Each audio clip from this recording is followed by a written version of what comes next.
Nelson Mandela, one of the most famous African leaders, fought against apartheid and was sentenced to life imprisonment for 27 years.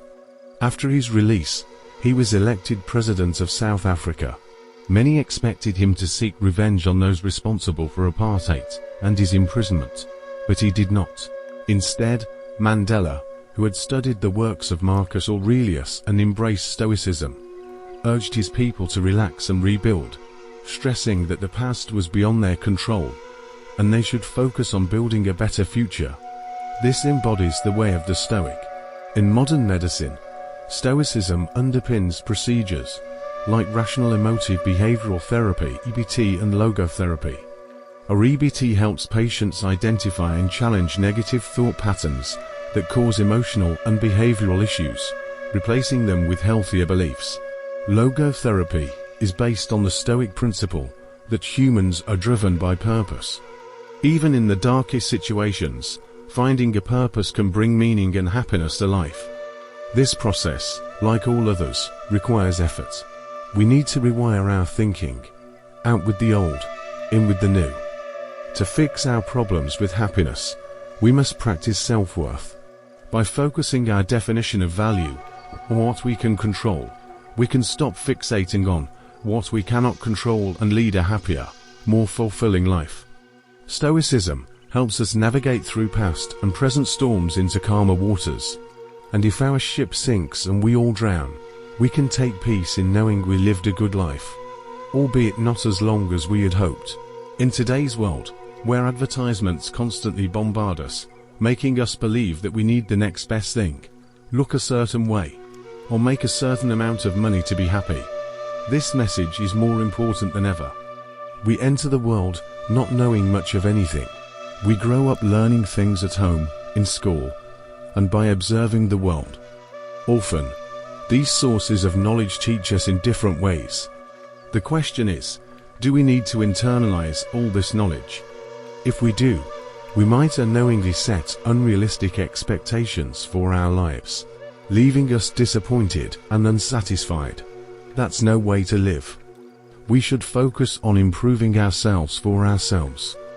We should do things for ourselves, and only for that reason. Attaching any external hope or secondary attachments to our actions almost always leads to disappointment. Most of the time, we try to fill that emptiness with external things, spending money on fancy cars, houses, or even starting a family. Sometimes we do all. We often pursue things for their external value rather than their internal worth.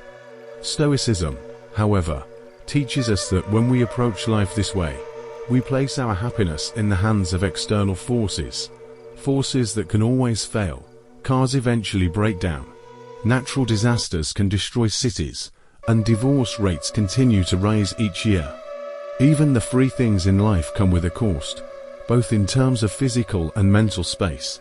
As Seneca once wrote, learning to live with less will create space in your life for the things that truly matter to you. Instead, we must base our happiness on our intrinsic value as humans, and not on what we possess or can acquire physically.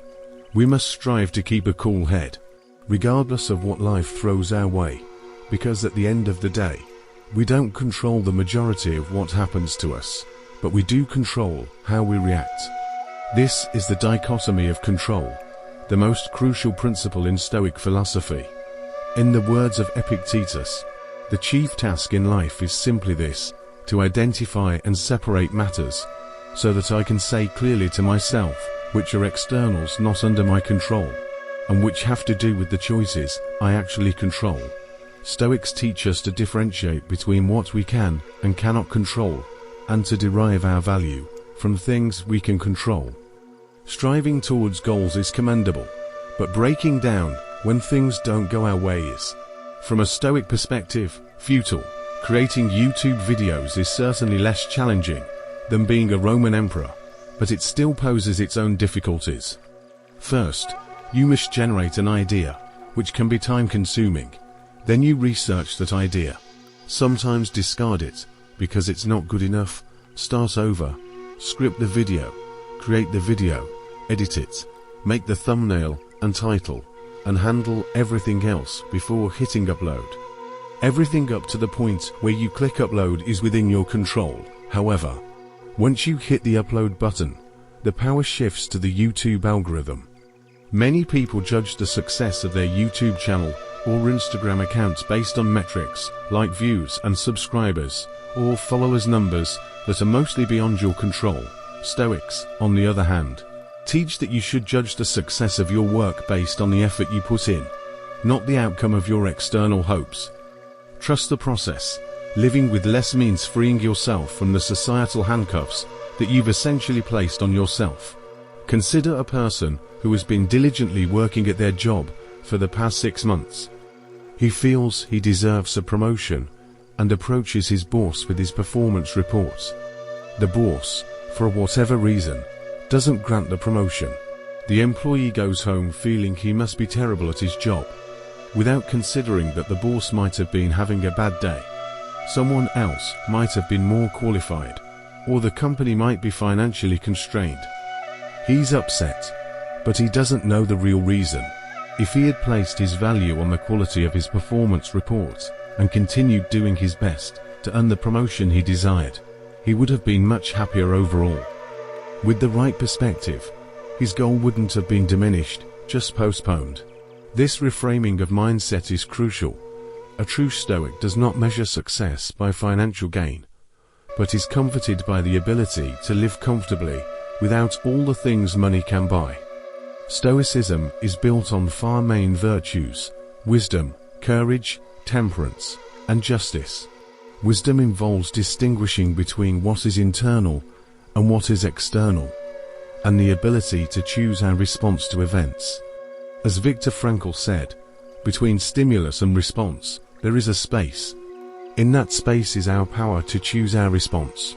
In the city of Cyprus around 300 BC, there lived a very affluent trader named Zeno. During a voyage from Phoenicia to Piraeus, his boat sank, taking all his cargo with it. This unforeseen event, beyond Zeno's or anyone's control, transformed this wealthy man into a poor one instantly. Picture yourself as Zeno. How would you react to seeing your life's work vanish due to nature's sheer force? Would you be angry, sad, or feel cheated by life? For most people, these reactions are normal, but not for Zeno, the father of Stoicism. One small change can last forever, and a slight shift in mindset can lead to significant and impactful changes later. The essence of Stoicism is the very definition of acceptance and indifference. After studying the works of Socrates and other great philosophers, Zeno developed and taught Stoicism. According to him, while we cannot control what happens to us, we can control how it affects us, and we must use this control effectively.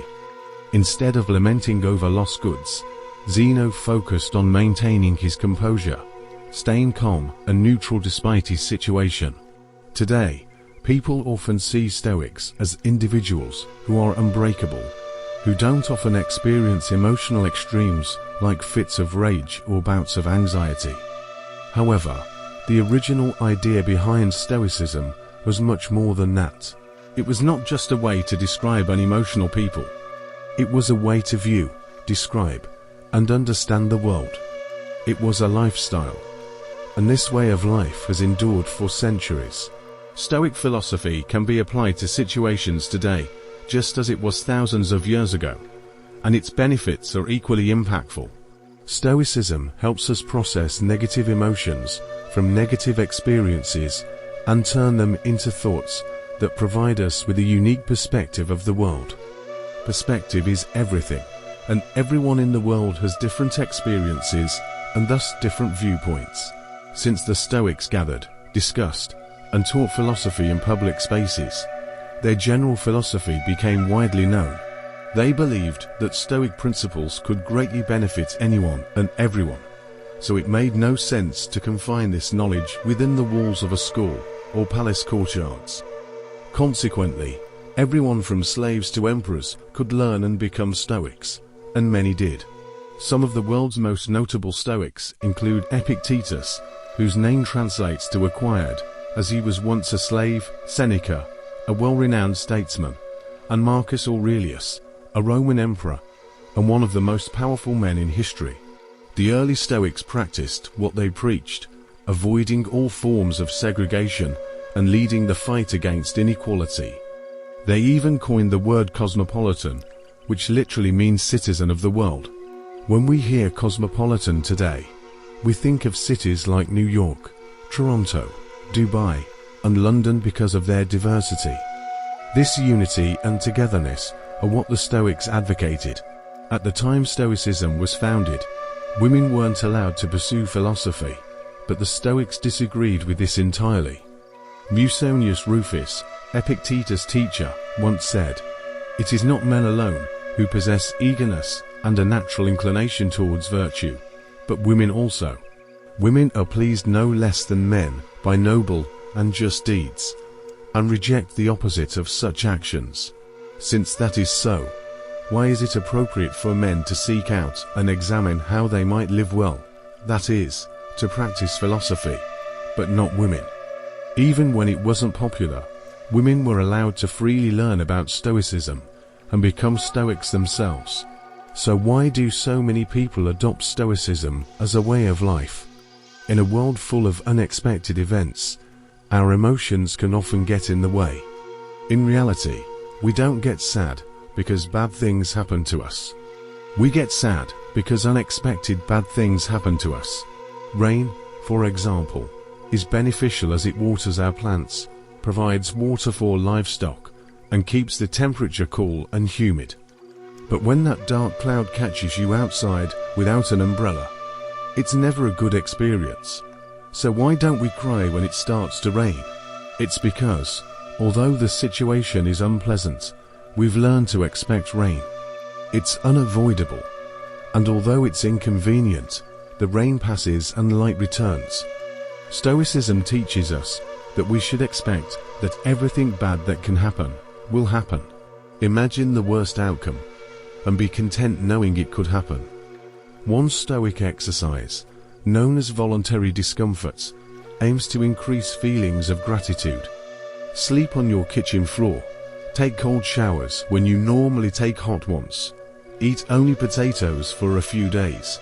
This exercise helps you understand that no matter how hard it gets, you'll still survive and potentially thrive if your mindset is right. By enduring these uncomfortable situations, we mentally prepare ourselves for future misfortunes.